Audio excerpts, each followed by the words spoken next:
જેમાં ગરમીને લઈને મોટી આગાહી મિત્રો, જેમાં ઘણા શહેરોની અંદર પારો 44 ડિગ્રીને પણ પાર જાય તેવી શક્યતાઓ છે. મિત્રો અત્યારે હાલ ગરમીનું તાપમાન મધ્ય ગુજરાત, ગાંધીનગર, અમદાવાદની વાત કરી લઈએ તો 45 ડિગ્રીની આસપાસ તાપમાન જોવા મળી રહ્યું છે. બપોરના 1 વાગે તાપમાન 44 ડિગ્રી હતું, જે વધીને અત્યારે સાંજના 4 વાગ્યાનો અંદાજિત સમય છે, 4:45 વાગ્યાનો. અત્યારે હાલનું જે લેટેસ્ટ તાપમાનની વાત કરી લઈએ તો 44.8 ડિગ્રી તાપમાન જે ગૂગલ દ્વારા દર્શાવવામાં આવી રહ્યું છે, જે અહીંયા આગળ તમે ફોટામાં જોઈ શકો છો મિત્રો, જે તાપમાન દર્શાવવામાં આવી રહ્યું છે.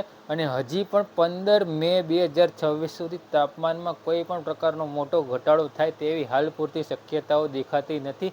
15 મે સુધી તાપમાનનો પારો છે તે હજી યથાવત રહેવાનો છે. તાપમાનનો પારો વધવાનો ચોક્કસથી છે, પણ ઘટવાની હાલ પૂરતી કોઈ શક્યતા નથી. 44 ડિગ્રીથી પણ પારો વધારી જાય તેવી શક્યતા છે.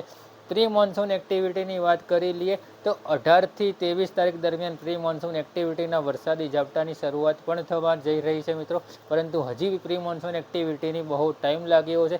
તાપમાનનો પારો હજી પણ વધારે જ રહેવાનો 100% શક્યતા છે.